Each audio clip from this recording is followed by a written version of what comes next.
Tapi kalau misalnya kita ngeliat iklan badal haji 25 juta. Sekarang paketnya aja secara bandel itu hampir 20.000 SAR. Dibawa ke mobil, dibawa ke perbatasan. Dan itu bukannya ditaruh di kantor atau enggak, di pinggir jalan. Allah. Yang penting keluar dari Romain. Teman-teman yang masih atau masih sering ditawarin nih untuk berangkat haji dengan bukan visa haji. Jangan coba-coba ya dia. Lebih hati-hati atau jangan masuk sama sekali, itu lebih baik.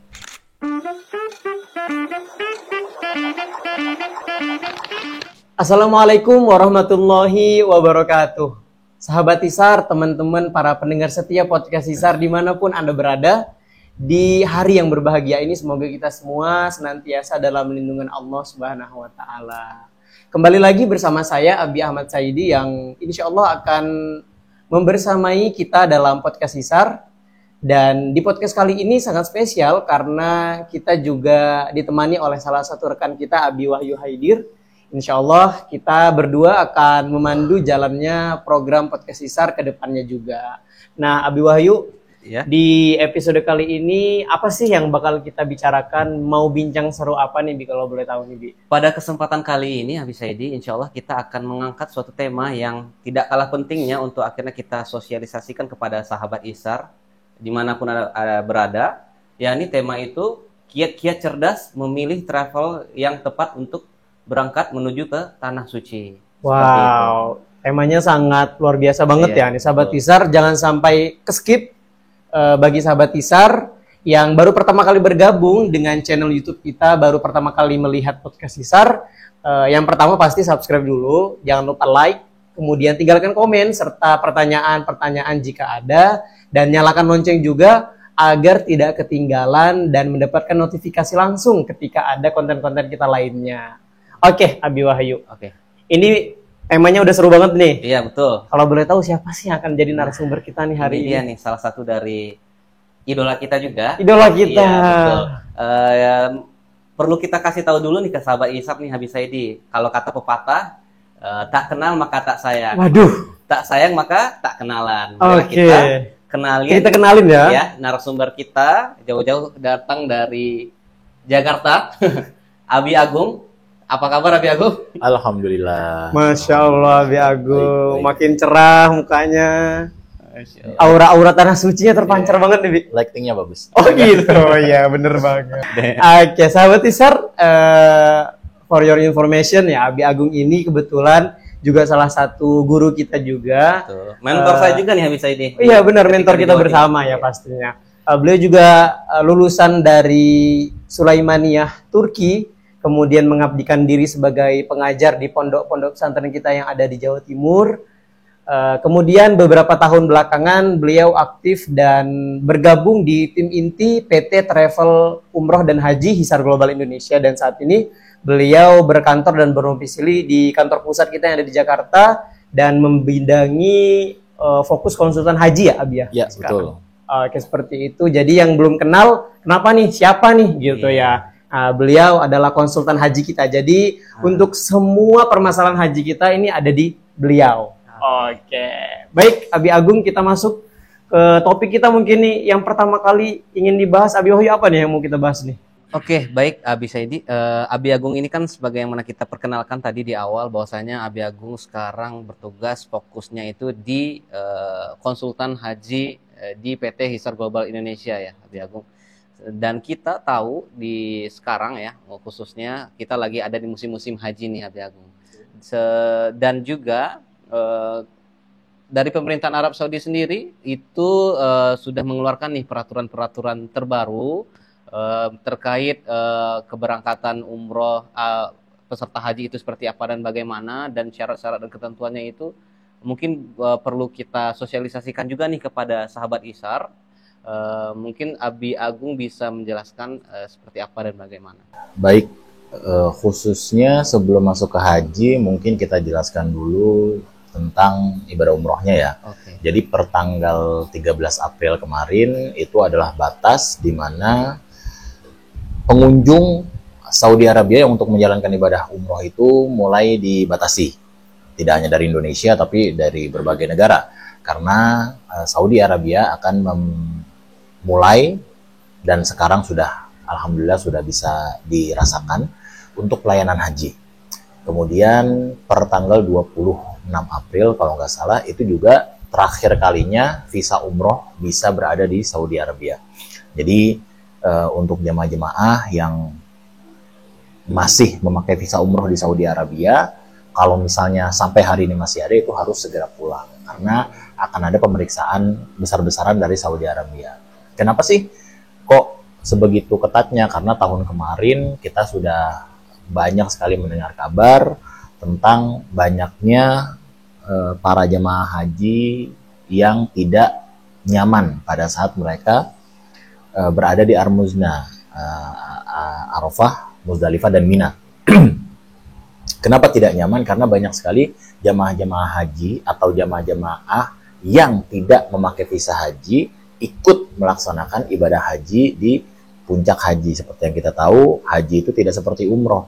Haji itu hanya bisa dilakukan di waktu yang sudah ditentukan, yaitu tanggal 9 sampai dengan tanggal 12 atau 13 Zulhijjah. Nah, dari situ banyak sekali memakan kerugian, baik dari sisi jamaah ataupun dari sisi pemerintahan dalam pengelolaan, dan pastinya para travel yang mana mereka menjual nama mereka untuk melayani jamaah, kan, tetapi pada saat sampai di tempat pelayanan begitu banyak ada dilema yang membuat para jamaah menjadi tidak fokus dalam melaksanakan ibadahnya.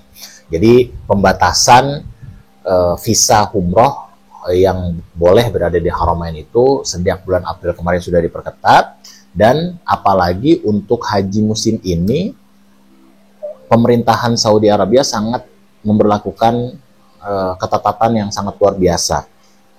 Dimulai dari pada saat ingin memasuki Haramain atau pada saat ingin memasuki masjid suci, Bait Masjidil Haram atau Masjid Nabawi, sekarang mulai diterapkan sistem absen. Jadi akan diperiksa jemaah-jemaah yang membawa kartu nusuk. Kartu nusuk itu adalah kartu yang bisa keluar untuk jemaah haji kalau dia memang pakai visa haji resmi. Selain daripada itu tidak boleh. Bahkan yang sedang viral sekarang itu para jemaah haji reguler kita yang kloter pertama yang sudah berangkat itu harus melaksanakan ibadah umroh wajib mereka sebagian besarnya tanpa dibimbing oleh mutawif. Kenapa tuh, Bi? Karena seperti yang kita tahu, untuk para mutawif dan lain sebagainya sebagai pembimbing ataupun orang-orang yang membantu pada saat jemaah haji itu datang ke Tanah Suci, mereka kebanyakan memakai visa petugas. Nah, jadi mereka itu tidak bisa masuk ke Haramain kalau misalnya mereka diperiksa oleh para keamanan. Jadi bisa dibayangkan, apalagi kalau kita pernah umroh, ya nggak apa-apa sih kalau misalnya kita atau orang tua kita itu nggak pernah umroh sama sekali, tapi harus masuk tanpa adanya pembimbing ataupun mutawif, itu kan luar biasa juga, sangat merepotkan. Tapi ya insya Allah para jemaah haji kita juga bisa melewati masa-masa ini dengan baik. Karena kan sebelum berangkat haji juga pasti sudah mendapatkan bimbingan sudah, dan semoga bimbingannya matang benar-benar. Jadi karena kan ada saya pernah dengar ada juga orang yang berpendapat nggak mau umroh sebelum haji gitu kan, ada juga biar gitu. Jadi kalau belum pernah umroh sama sekali, dengan kebijakan yang sangat ketat saat ini diberlakukan di Saudi Arabia, itu menjadi dilema juga ya, Bia. Ya mungkin mereka lebih melihat ke hukum ya, karena kan hukum haji wajib, hukum umroh sunnah. Ya, kenapa kita melaksanakan yang sunnah dulu, haji wajibnya belum gitu kan. Cuman kalau kita melihat dari kondisi dan regulasi saat regulasi ini, birokrasi yang ada baik di Indonesia maupun Saudi Arabia, kalau kita nunggu haji dulu, kalau kita masih muda pasti nggak ada uang ya. Iya. Kalau kita sudah agak berumur pasti banyak pertimbangan keluarga dan lain sebagainya. Atau bahkan kalau kita sudah punya uang dan kita masih sehat, kita harus antri. Kalau kita mau tunggunya panjang. Kalau kita mau memakai haji yang reguler, haji yang disediakan oleh pemerintah. Mungkin bisa lebih memotong waktu kalau kita memakai haji khusus. Seperti paket terbaru dari SAR Global Indonesia, kita sudah diizinkan untuk memberikan atau membimbing para jemaah haji yang akan berangkat dengan haji khusus. Itu dengan masa antrian 5-8 tahun saja sudah bisa insya Allah berangkat ke Tanah Suci sebagai jemaah haji. Haji khusus itu ya? Haji khusus, betul. Tapi kalau misalnya hal-hal yang tadi kita sebutkan itu masih terlalu berat karena juga harganya juga nggak murah ya. Kalau misalnya kita ada rezeki, ya nggak ada salahnya juga kalau kita sudah kepingin banget mau ke Baitullah gitu, banyak sekali panggilan dan banyak sekali hal-hal yang kita pertimbangkan dan bisa tanpa menciderai kondisi ekonomi kita, ya insya Allah berumroh sebelum berhaji pun itu juga sama barokahnya. Dan Hisar sendiri pun sudah buka pendaftaran untuk haji ya, ya? Untuk pendaftaran haji kita sudah mulai insya Allah dari bulan Januari 2025. Jadi untuk teman-teman yang punya rencana untuk berangkat haji 5-8 tahun yang akan datang sambil mengumpulkan dana, boleh tuh ke kantor Hisar untuk tanya-tanya. Daftar langsung ke Abi Agung ya, ya? Karena udah banyak juga yang mulai daftar ya. Alhamdulillah, alhamdulillah. Jadi kan semakin cepat daftar, pastinya semakin cepat juga terpanggil di nomor porsi yang sudah disediakan oleh Kemenang. Ya, benar banget. Nah, Abi Agung tadi kita sudah bicara kebijakan, ketat lumayan Abi ya tahun ini. Sekarang lumayan ketat ya, itu untuk yang penting harus ada visa haji ya. Harus ada visa haji, mau jenisnya apapun, mau reguler, mau khusus, mungkin ada yang berangkat dengan furoda ataupun mujamalah, itu semuanya masih masuk visa haji. Yang tidak boleh itu visa umroh, ziarah, syahsiyah, visa amil, itu masih dipertanyakan keabsahannya pada saat para jamaah. Kalau boleh tahu sedikit, bisa di-spill nggak kalau ketahuan nih bukan visa haji? Jadi ada beberapa tingkatan. Okay. Ada beberapa tingkatan kalau misalnya jamaah tertangkap di Haramain itu Mekah Madinah ya, di wilayah yang biasa jamaah-jamaah haji itu pakai untuk beribadah, tidak hanya di masjidnya, tapi di sekitaran hotel ataupun di tempat-tempat yang biasa dikunjungi oleh para jamaah haji dan umroh. Kalau misalnya tertangkap hanya karena tidak memiliki visa haji, ini saya berbicara tahun kemarin ya, karena tahun sekarang ini belum ada contoh kasus ya. Belum ada contoh kasus ya, belum, baru mulai. Tahun kemarin itu mereka akan dikeluarkan dari Haramain. Langsung dipulangkan. Langsung dibawa ke mobil, dibawa ke perbatasan. Dan itu bukannya ditaruh di kantor atau enggak, di pinggir jalan. Allah. Yang penting keluar dari Haramain supaya nggak menuhin.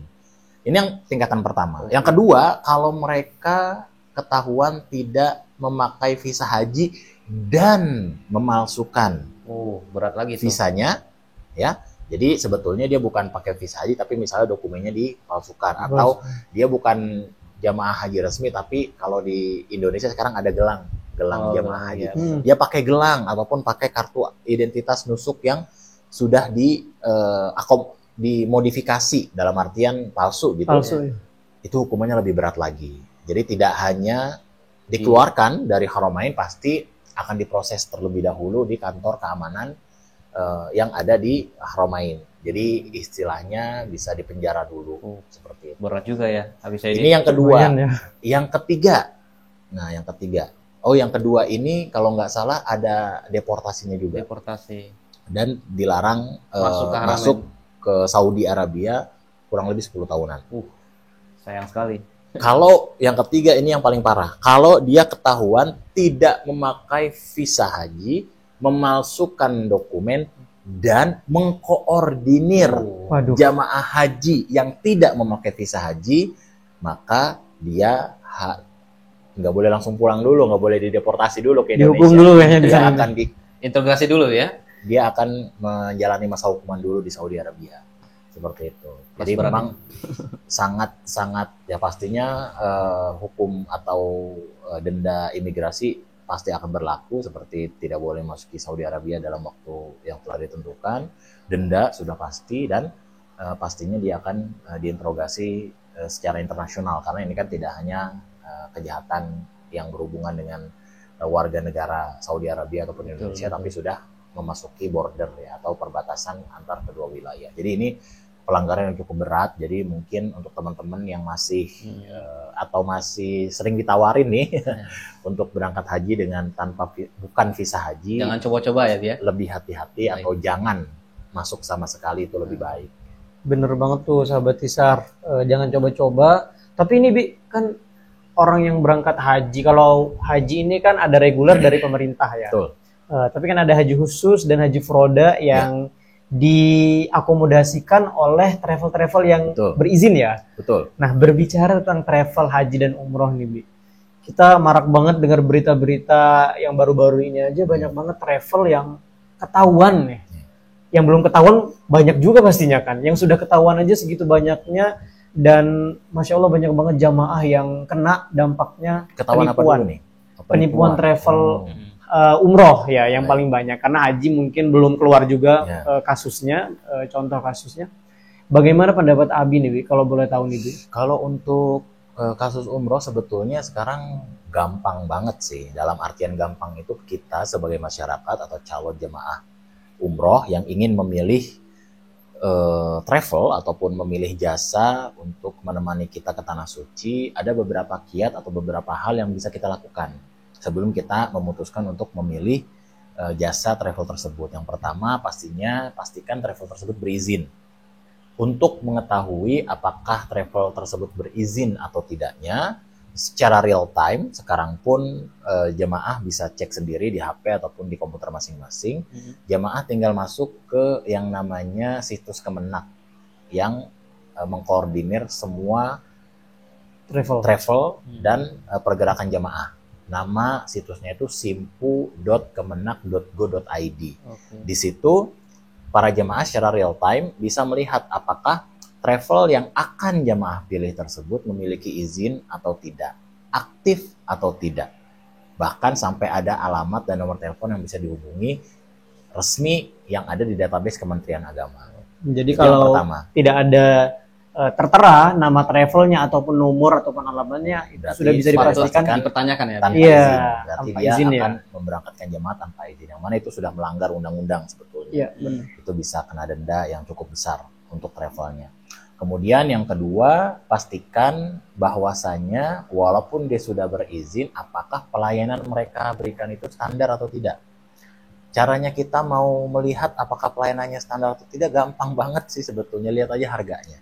Ya, lihat aja dari harganya. Kalau sekiranya harganya itu kebangetan murah, Terlalu misalnya, miring dia. terlalu miring ya. Sekarang kita mungkin ini lebih kepada jemaah-jemaah kita yang milenial ya, ataupun teman-teman kita yang sudah melek banget gadget, itu bisa banget membedah harga perjalanan umroh itu langsung dari HP kita masing-masing. Jadi Bisa dianalisa ya. bisa Bu, ya? dianalisa. Contohnya kalau misalnya ada iklan masuk nih ke HP kita, baik dari media sosial ataupun kita lihat di jalan ada yang bagi brosur dan lain sebagainya, berangkat umroh dengan harga belasan juta misalnya ya, Waduh, belasan juta. selama misalnya 9 hari atau 12 hari. Jadi kita bisa lihat tuh, teman-teman sekarang udah beli tiket dari internet, booking hotel dari internet, ya kan? Itu kita bisa lihat aja, bener nggak sih di tanggal segitu keberangkatan ke Saudi Arabia, Indonesia itu harga tiketnya sekian.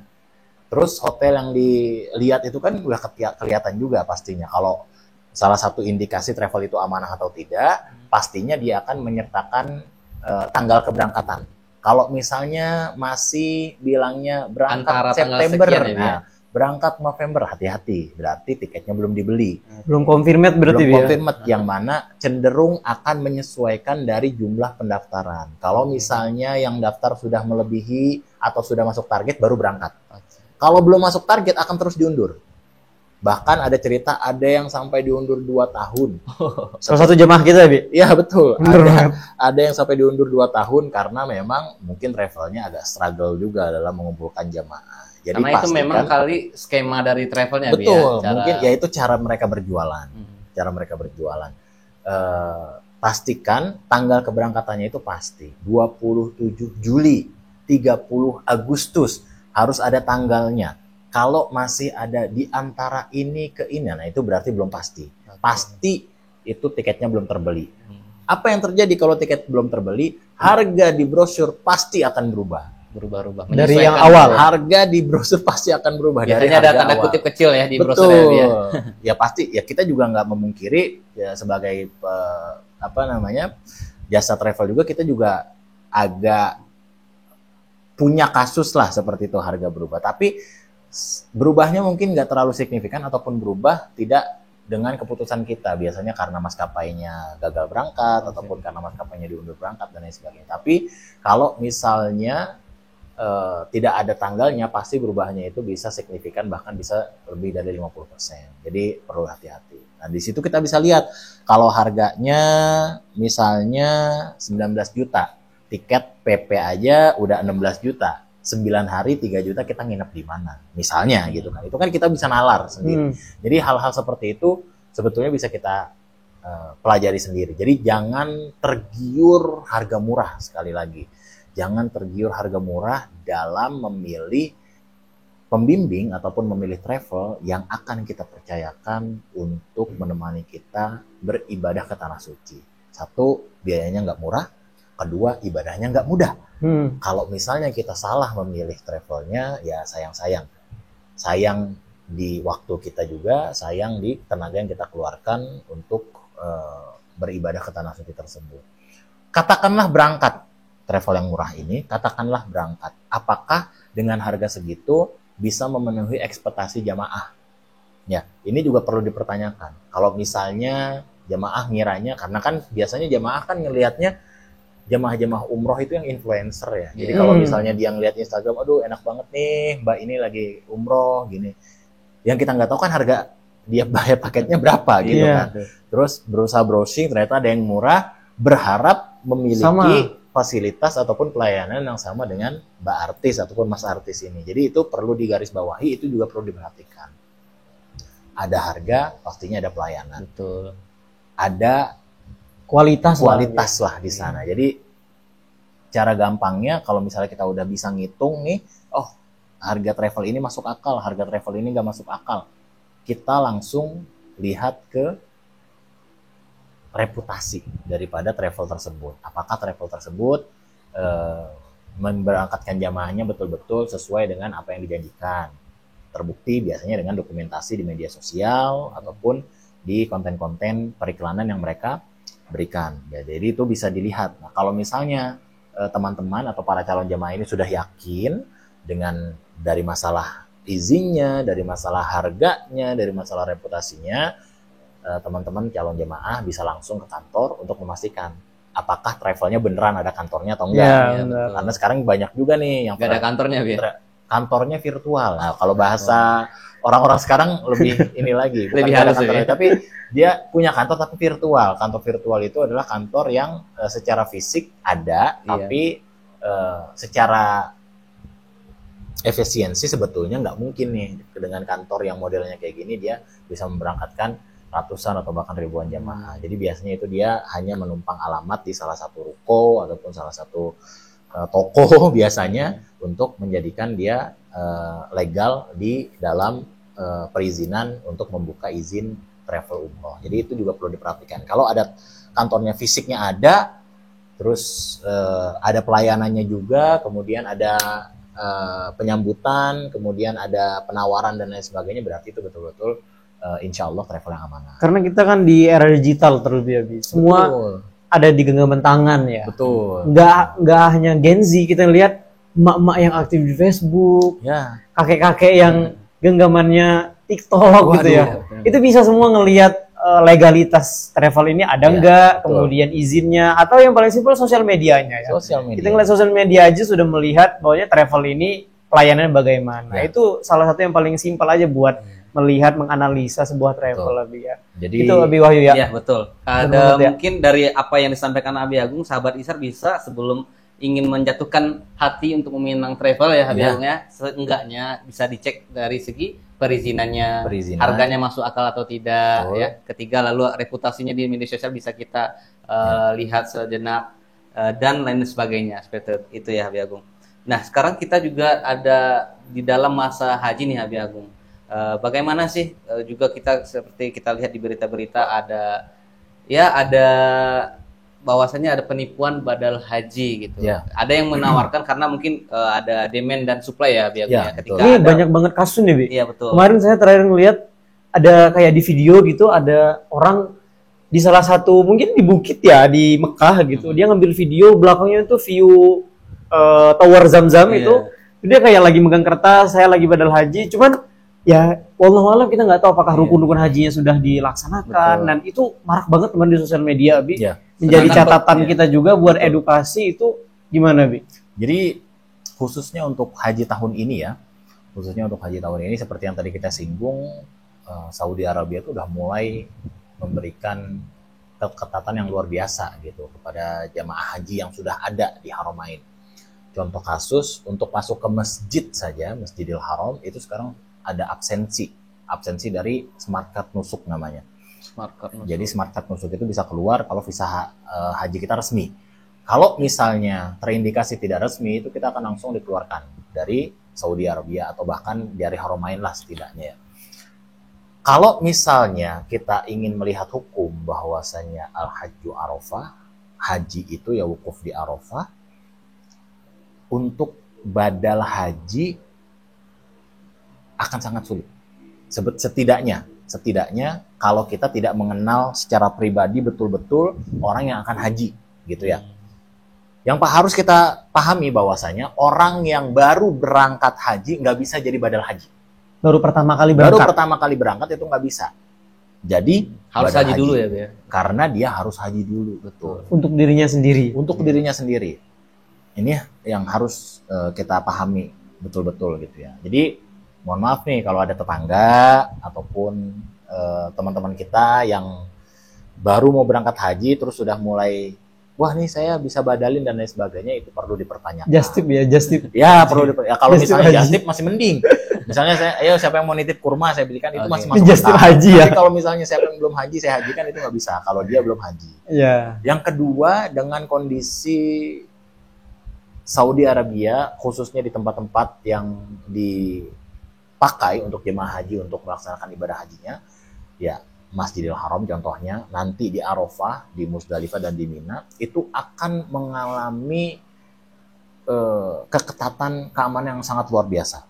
Karena berkaca dari tahun kemarin, itu banyak sekali korban jiwa yang jatuh. Akibat, bahkan itu udah dikontrol dengan sangat ketat juga tahun kemarin. Akibat banyaknya jamaah haji ilegal yang memasuki kawasan Armuzna, Arafah, Muzdalifah, dan Mina.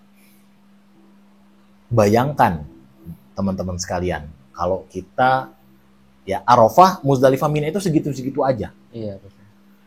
Kuota haji atau visa haji sudah diatur oleh pemerintah Saudi Arabia supaya visa yang dikeluarkan itu sesuai atau muatlah masuk ke Arafah seluruhnya, masuk ke Muzdalifah seluruhnya, atau masuk ke Mina seluruhnya.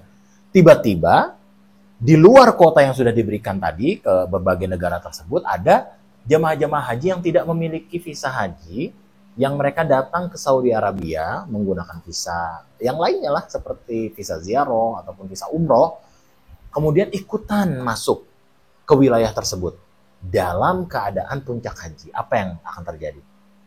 Yang seharusnya muat 4 juta, masuk 8 juta. Pastinya akan crowded dan akan memakan fasilitas yang ada. Buat yang berhak ya, Bu. Ya, pastinya. Dan itu semuanya bukan hanya berimpact atau terdampak kepada mereka yang resmi. Bahkan korban paling banyak itu dari jemaah haji yang tidak resmi. Karena secara legal, secara resmi mereka itu nggak punya tenda. Iya. Dalam keadaan mereka harus wukuf. Wukuf itu kan berdiam diri. Ya, dalam keadaan cuaca 45 derajat tahun kemarin, kita harus berdiam diri tanpa tenda, itu bunuh diri. Bunuh diri, Ya. bunuh diri ya, Bu ya. Bisa saya katakan dengan sangat itu bunuh diri. Dan banyak sekali korban jiwa yang berjatuhan di tahun kemarin. Oleh sebab itu, tahun sekarang itu diperketat. Bahkan hampir, saya nggak tahu, saya dengar sekarang Indonesia juga udah pakai sistem syarikah. Jadi untuk pelayanan di Saudi Arabia itu kita pakai vendor. Jadi kita nggak sewa mobil sendiri. Dalam artian kita itu, Kementerian Agama itu nggak nyari inian sendiri. Jadi langsung nyari vendor. Nyari travel yang udah menyediakan hotel, menyediakan bus, menyediakan dan lain sebagainya. Untuk jamaah haji Untuk asal jemaah Indonesia. haji asal Indonesia. Jadi Ini kalau kebijakan tahun ini atau gimana? tahun ini baru. ini. Jadi kalau nggak salah kita menggandeng 8 syarikah. Syarikah itu PT ya, atau penyedia layanan di Saudi Arabia untuk mengakomodir sekitar 221.000 jamaah haji asal Indonesia. Bisa kita bayangkan itu dengan sistem seperti itu, apalagi alhamdulillah saya juga tergabung di komunitas haji Eropa, Australia dan Korea. Jadi mereka khususnya orang-orang Indonesia yang mau berangkat haji dari negara-negara tersebut itu bisa langsung tanpa antrian masuk ke sistem nusuk. Jadi kayak kita beli paket di Traveloka gitu. Udah ada hotelnya, udah ada maktabnya, udah ada. Itu daftarnya di aplikasi nusuk. Di aplikasi nusuk. Oh, tapi ini kita garis bawahi untuk orang Indonesia yang berada di ya. Enggak, sebetulnya untuk semua orang di luar Indonesia. Yang di luar Indonesia ya. Fasilitas ini bisa dipakai orang Indonesia yang ada di luar Indonesia. Tapi mengikut kebijakan negara masing-masing. Mengikuti kebijakan negara masing-masing selama mereka punya resident card atau kalau bahasa kitanya KITAS ya. Izin tinggal di negara tersebut. Tinggal di negara tersebut. Jadi itu bisa kita masuk sebagai warga negara sana yang ingin berangkat haji. Itu bisa. Nah, jadi di sana sistemnya itu sama seperti itu, pakai aplikasi dan langsung berbasis syarikat. Di aplikasi itu semuanya kita beli secara bundle. Udah ada hotelnya, udah ada maktabnya. Berarti tanpa ada perantara Kementerian Agama seperti di Indonesia? Kalau di luar memang nggak ada. Oh langsung, jadi yang mau berangkat haji langsung milih masuk ke aplikasi, langsung dapat semua tuh sepaket? Ya, kalau jadi nggak langsung dapat juga sebetulnya, ada prosesnya. Iya, pasti tapi ada bisa prosedur. Langsung pengajuan mandiri. Nggak usah. Iya, maksudnya itu pengajuan mandiri pengajuan mandiri. Kebetulan Hisar kan ada di negara-negara tersebut, jadi kita di sana sebagai konsultan. Sekarang itu kurang lebih ada 80-an kalau tidak salah, kalau visa mereka itu semuanya keluar maksudnya keluar tuh di approve oleh Nusuk, itu akan ada sekitar 80 jemaah dari Indonesia. Orang Indonesia dari berbagai negara. Masya Allah, ini sahabat Hisar ini salah satu yang paling penting nih yang bisa kita ambil. Hisar pastinya memberangkatkan 80 Habib, insya Allah. Ya, insya Allah. Sekitar 80 warga negara Indonesia yang saat ini berada di berbagai wilayah di luar negeri. Ada yang di Jerman, ya kita punya konsultan-konsultan dan itu dibimbing orang Indonesia juga. Orang Indonesia juga. Dari tim Hisar juga pastinya. Ya, jadi alhamdulillah untuk bimbingan kita. Ini kemarin, saya juga lagi terima chat baru dari warga negara Indonesia yang sekarang sedang di Amerika. Oh, di Amerika. Ya, jadi dia juga beli paket nusuk, beli paket haji dari nusuk, dan dia berharap untuk gabung ke jemaah kita yang ada orang Indonesia yang dari Eropa, dari Korea, dari Australia. Ya, insya Allah kalau selama hotel dan jadwal penerbangannya sesuai itu bisa gabung pastinya. Iya, Habib Agung katanya bergabung di komunitas haji Eropa kan. Saya nyium bau-bau bakal jadi pembimbing haji. Aduh, bawa jamaah dari luar Indonesia malah ini. Nanti kita bakal panggil Haji Abi Agung ya. Oh iya, boleh siap. Nah, kalau kita lihat dari sistem penjualan paket haji yang berbasis syarikat tersebut, kalau kita balik ke pertanyaan, untuk badal haji itu akan sangat sulit sekarang. Sulit ya, Abi ya. Akan sangat sulit. Karena ya itu tadi, biasanya kan yang badal haji itu teman-teman kita yang bekerja ya. Yang bekerja di sana. Yang bekerja di Saudi Arabia. Yang mana pastinya nggak punya visa haji dong. Betul. Yang mana sekarang peraturan visa haji itu akan sangat ketat. Katakanlah dia bisa bertahan tanpa visa haji di Mekah dan Madinah. Bisa dipastikan dia tidak akan bisa masuk ke Arafah. Sedangkan haji adalah Arafah. Betul. Kalau kita berhaji, sedangkan kita nggak wukuf di Arafah, maka ya nggak bisa. Haji kita nggak dihitung haji. Kita harus ganti lagi di tahun yang akan datang. Jadi bisa badal haji. Sekali lagi saya bilang nggak bisa. Akan tetapi kalau harganya 25 juta, 40 juta pun, 50 juta pun, dengan peraturan yang ada sekarang, itu akan sangat sulit. Sangat sulit ya. Itu akan sangat sulit. Apalagi mencari orang yang memang kita tahu bisa dipercaya, amanah gitu ya.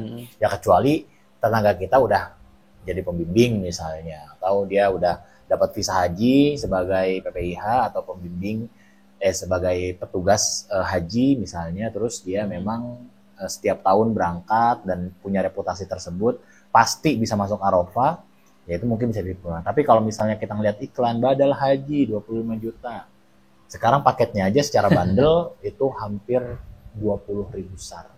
Nah itu bisa bisa dipikirkan sendiri gitu. Gimana caranya mereka melaksanakan hal tersebut. Tapi memang oleh karena itu sahabat Hisar jangan berhati-hati untuk jika ingin kan berangkat dari permintaan ingin badalkan haji, mungkin orang tuanya udah wafat dan sebagainya. Nah, itu mungkin harus kita teliti lebih dalam harus lagi nih. lebih dalam lagi. Betul. Jangan sampai orang yang menawarkan badal haji tidak mempunyai visa haji itu sendiri ya, Bi, ya. Apalagi belum haji. Apalagi belum haji. Jadi dia sendiri juga belum selamat nih, dia mau nyelamatin orang, susah juga. Siap. Oke, baik Abi Agung, terkait dari tema yang kita angkat pada podcast kita kali ini, muncul nih kriteria atau poin-poin penting untuk akhirnya bisa diambil oleh sahabat Isar dalam memilih travel berangkat ke Tanah Suci. Nah, dari Abi Agung sendiri, sebagai terakhir kali ya Abi Saidi, mungkin bagaimana sih sikap kita sebagai jamaah ketika melihat ada travel yang tidak sesuai dari kriteria yang Abi sampaikan, atau bahkan sampai melakukan penipuan ke jamaah itu sendiri, Bi? Baik, pastinya kalau kita tahu bahwasannya travel itu mungkin tidak sesuai, ya kita nggak tahu apakah amanah atau tidaknya kan kalau kita udah pakai nih, jadi jangan juga judgement kita belum, ya kita harus melihat dari berbagai sisi gitu, jangan sampai hanya karena katanya kemudian dengan penilaian sepihak kita sudah judgement atau bahkan memberikan rating buruk ataupun hal-hal yang bisa merugikan travel tersebut tanpa kita tahu dulu. Pastinya kan kita sudah bisa nih cari tahu apakah dia izinnya udah oke, pelayanannya udah oke atau tidak, apakah harga yang ditaruh sesuai dengan pelayanan ataupun memang amanah dalam menjalankan tugas sebagai pembimbing ataupun pendamping untuk para jamaah umroh ke Tanah Suci. Kalau misalnya sudah terindikasi dia itu tidak sehat dari berbagai sisi yang tadi kita sebutkan, ya nggak usah pilih, kita cari yang lain. Kemudian kalau misalnya kita sudah merasakan sendiri ternyata dari yang diiklankan tidak sesuai dengan hal-hal yang tadi kita sebutkan, atau misalnya dia terpaut jauh menjual di bawah harga standar Kementerian Agama. Kalau untuk yang di bawah standar Kementerian Agama yang 23 atau 24 juta, itu bisa langsung dilaporkan ke situs resmi ataupun ke pengaduan-pengaduan layanan yang ada di Kementerian Agama. Jadi pasti itu akan langsung ditindaklanjuti. Kalau misalnya kita masuk ke jebakan mereka nih, misalnya mereka jual murah terus kita beli, ternyata kita nggak puas, banyak hal-hal yang tidak sesuai, ya pastinya kan pasti kan kalau misalnya ada pembeli penjual kan pasti ada agreement-nya ya, ada perjanjiannya. Dengan kita membeli paket mereka biasanya itu kan ada hal-hal yang sudah disetujui oleh jemaah, baik secara langsung ataupun tidak langsung. Mungkin bisa dilihat apakah ada lembar perjanjiannya kalau misalnya kita daftar, itu harus diperhatikan juga kalau misalnya tidak tercantum apa-apa, sehingga pada saat jamaah merasakan kerugian, jamaah juga nggak ada hak untuk menuntut si travel tersebut. Kalau misalnya memang wah ini harganya udah masuk tapi memang travelnya yang kurang amanah, jadi travel kurang amanah itu kita harus lihat seperti ini para jamaah sekalian. Kurang amanahnya itu seperti apa? Kalau misalnya travelnya sudah berusaha semaksimal mungkin tapi ada aja kendala, ini pun nggak bisa dipungkiri, kita pun selalu gitu nggak ada yang sempurna ya. Dalam artian travel pun untuk di beberapa step operasional mereka juga customer, sama seperti pada saat travel itu beli tiket pesawat, dia kan customernya maskapai. Jadi kalau misalnya ada perubahan secara sepihak, sekali lagi bukan seperti yang berangkat November belum ada tanggalnya, bukan. Misalnya secara sepihak maskapai mengundur keberangkatannya atau bahkan meng-cancel keberangkatannya, pastikan ada pemberitahuan dan pastinya ada pengganti. Kalau misalnya itu bisa dilakukan oleh travel, dalam artian dia transparan, memberitahukan dan memberikan penawaran penggantian yang layak, berarti travel itu tidak bisa disalahkan. Kompensasi ya. Kompensasi, betul. Atau hotel misalnya. Itu juga kan karena kita cuma beli untuk satu grup paling berapa kamar sih, ya kan? Itu kalau misalnya secara sepihak seperti yang terjadi di bulan-bulan awal 2025 kemarin ya, itu banyak juga tuh yang menjadi korban. Ya, jamaah taunya memang ya saya udah bayar ke travel, kamu tanggung jawab. Itu enaknya kalau kita ke travel. Iya, betul. Ya, seenggaknya ada keset. Nggak ada keset. Ya, ada batalannya. Kalau misalnya kita kesel nih, ada yang kita omelin. Walaupun memang tidak melulu salah si travel. Saya bukan membela travel di sini, tapi kita harus kritis juga, paham juga kenapa sih ada kendala apa. Misalnya, kalau misalnya dia udah sampai Haramain, dijanjikan dengan hotel ini, tapi diganti dengan hotel yang berikutnya dalam keadaan si travelnya belum mesen ke hotel yang dijanjikan, nah itu masalah di travel.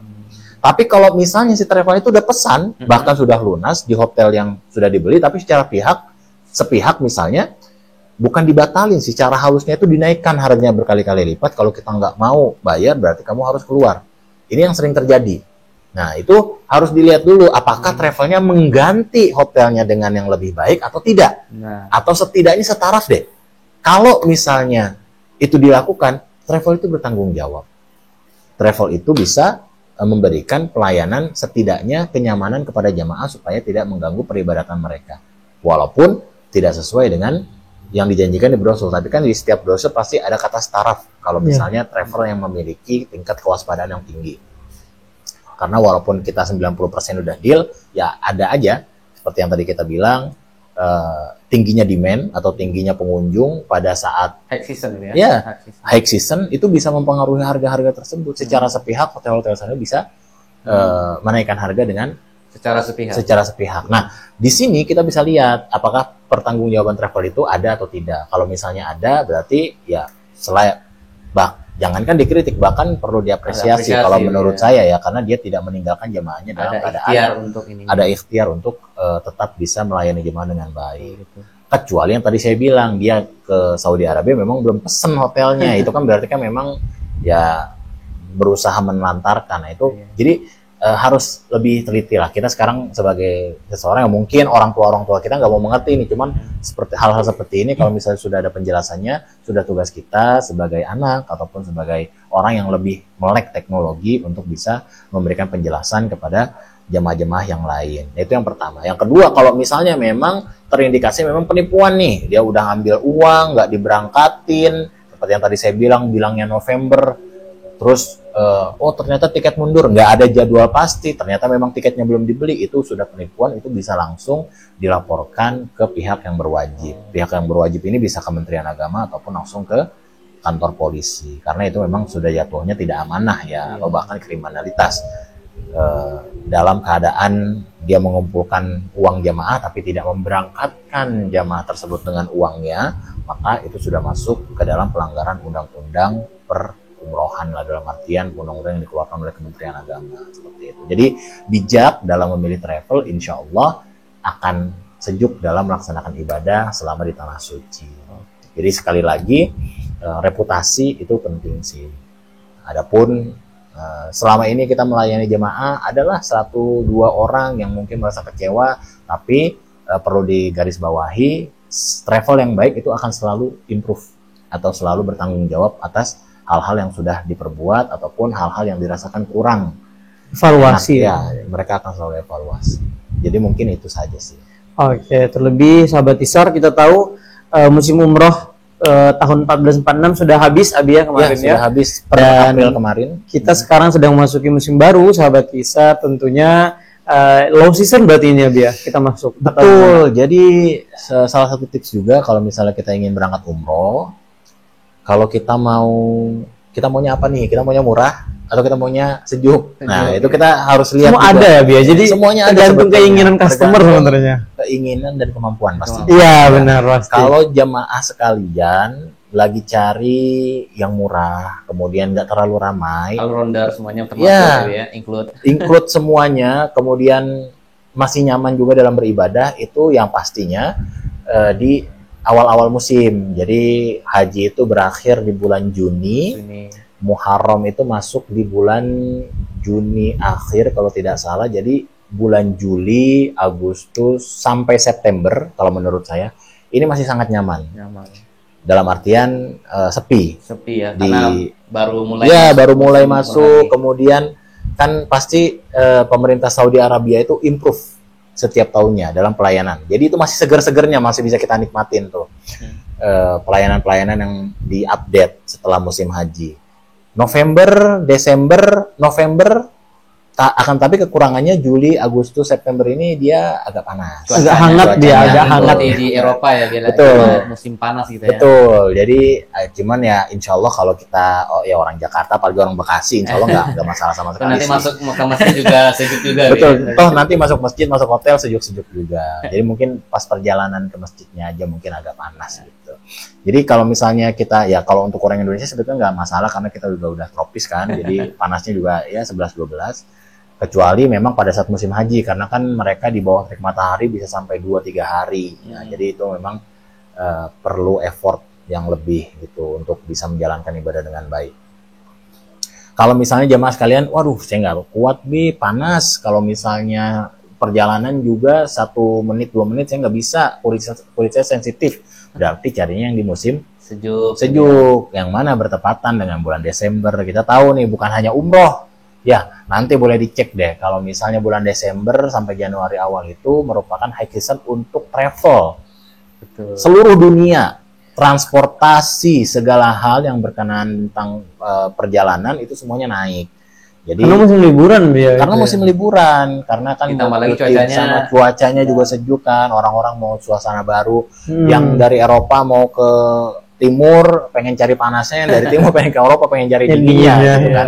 Jadi hal-hal tersebut bisa mempengaruhi harga. Jadi enak musimnya, agak ramai pastinya, atau bahkan mungkin ramai sekali pada saat di Haramainnya, tapi udaranya sejuk. Kalau misalnya yang memang pengen full pahalanya, yaitu berarti umroh di bulan-bulan baik ya, mulai dari bulan Rajab, bulan Sya'ban dan bulan Ramadan. Yang mana kalau untuk travel umroh pasti mempengaruhi harga juga, karena hotel-hotel di sana ataupun semua aktivitas itu akan ramai ya. Dan fun fact, kenapa di bulan Januari Februari tahun ini itu menjadi masuk high season, atau bahkan yang paling banyak dilemanya itu pada saat Januari Februari melebihi Desember, karena orang-orang di sekitar Jazirah Arab, orang-orang Afghanistan, orang-orang Mesir, orang-orang Irak, mereka tuh umrohnya di bulan-bulan tersebut. Jadi Rajab, Sya'ban, dan Ramadan. Nah, jadi mereka itu nggak setiap tahun seperti orang Indonesia yang pengen, karena mereka tahu pahalanya kan di bulan-bulan suci ini, jadi mereka memenuhi tuh semua fasilitas yang ada di sana. Ya, kita tahu mereka biasanya kuat bayar untuk itu. Jadi ada beberapa travel itu yang tersingkir karena memang persaingan harga. Jadi untuk bulan Januari dan Februari, untuk yang berniat untuk beribadah di bulan-bulan ini hati-hati. Ya, hati-hatinya apa? Bisa aja ada perubahan dari segi hotel, itu sangat besar terjadi dan ramai sekali pada saat di Haramainnya.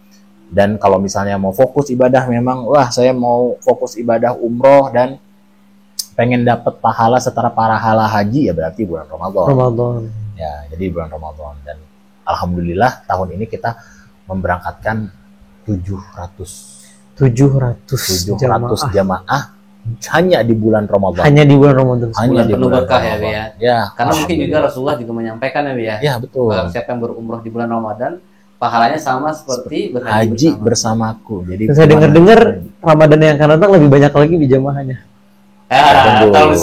Kita tunggu ya.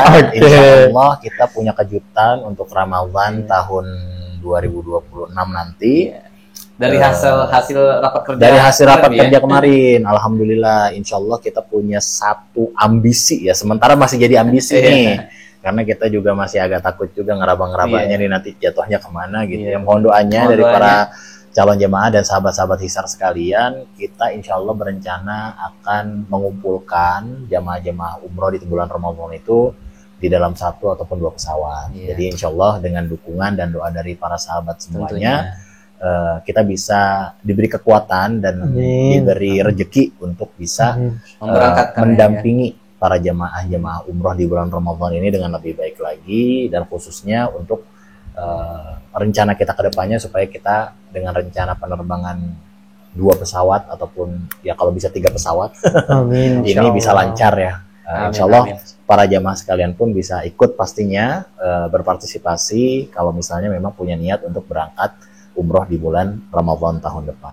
Oke, baik, terima kasih banyak Abi Agung. Baik, ini luar biasa. Daging semua nih, Abi. Daging semua bener ini. Dari sahabat Isar harus ngulang-ngulang terus nih. Ini harus informasi yang ini ya, informasi, motivasi, semuanya lengkap ini, paket komplit. Jadi yang mau tahu info travel umroh, gimana cara ngatasin modus-modus berbahaya, kemudian bagaimana cara menganalisa harga yang semakin marak sekarang ini, Kiat-kiat itu cerdas memilih travel kita umroh. sudah dengarkan bersama ya dari Abi Agung. Insya Allah dapat menjadi manfaat bagi Insya kita Allah, semua. insya Abi, jazakumullah khairan. Ya. Semoga apa yang disampaikan dapat bagi kita juga ya, pastinya Iya. banyak banget hal-hal baru, dan buat jamaah Hisar semuanya dimanapun Anda berada dapat menjadikan motivasi juga. Insya Allah bareng-bareng yuk kita kuatkan lagi niatnya. Insya Allah segera dipanggil Allah ke Amin. tanah suci, ke Amin, ya Baitullah Rabbal Madinah Alamin. Munawwarah dalam keadaan terbaik ya pastinya. Amin ya Rabbal Alamin. Baik sahabat Hisar, kita tiba di penghujung acara. Kita juga mau menginfokan bahwasanya di musim baru 1447 Hijriah atau 2025, paket umroh spesial Hisar Global Indonesia sudah dibuka. Kita akan memulai penerbangan grup umroh pertama di tanggal 20 Juli dan akan terus berlangsung di setiap bulannya. Jadi tadi yang sudah disampaikan Abi Agung, kita sekarang mulai low season, yaitu waktu-waktu yang paling direkomendasikan kalau mau menjalani ibadah yang lebih nyaman, tenang, keadaannya itu kita sudah buka paketnya. Silakan kunjungi website resmi kita atau boleh langsung cek di semua platform sosial media kita. Mari bergabung dan rasakan kenyamanan yang insya Allah tidak terlupakan dari Hisar Global Indonesia. Baik Abi Wahyu, kita pamit ya. Ya. Kalau begitu kami ucapkan terima kasih banyak dan sehat-sehat terus dimanapun sahabat Hisar berada. Kita bertemu kembali di episode selanjutnya, bincang seputar Tanah Suci. Wassalamualaikum warahmatullahi wabarakatuh. Waalaikumsalam warahmatullahi wabarakatuh.